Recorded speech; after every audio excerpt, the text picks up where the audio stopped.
Анна Крысціна Аранга, уражэнка Колумбіі, але на сваёй радзіме пражыла вельмі мала. Значную частку жыцця 30 гадоў яна правяла ў Карэі.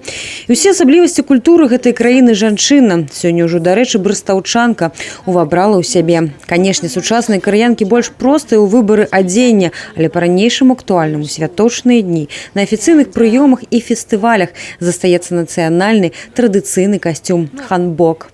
Costume is called hanbok. Касцюму больш чым 2000 гадоў. Яго гісторыя мянялася з часам, набліжалася да максімальна зручнага варыянту. Бо гэта адзенне, якое насілі жанчыны кожны дзень. Ніжэйшы клас светлых колераў, людзі з вялікімі магчымасцямі яркіх, насычаных колераў. Касцюмы з добрых матэрыялаў, менавіта як мой убор. Ханбок у жанчын складаецца з блузы, чагоры і вытанчанай спадніцы. На першы погляд, для таго, каб святочна апрануцца ў яго, спатрэбіцца час.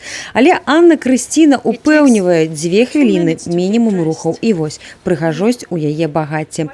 Разбавіць вобраз можна аксесуарамі.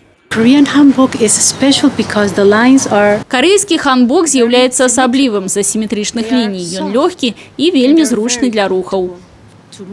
Яшчэ адзін сакрэт ад гераіні ў вобразе карэйскай жанчыны. Распазнаць замужнюю можна не па адзенні, а выключна па сабраных валасах.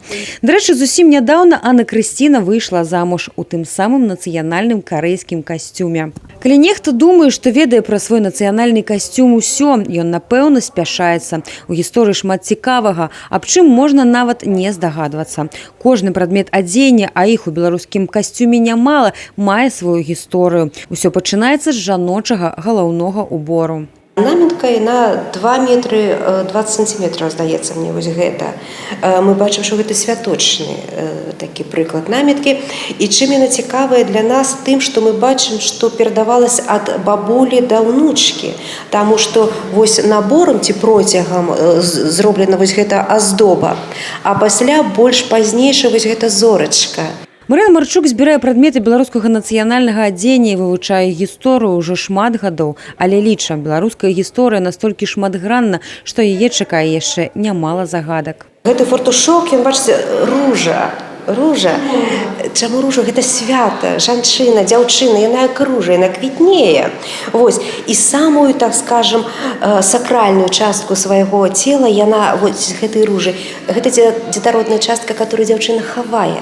Яна пад аховай.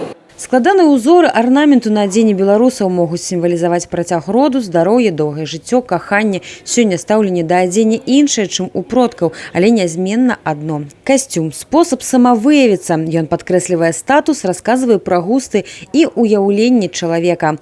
Софія Бережная, Александр Сівіцкі, тэлерадыёкампанія «Брэст».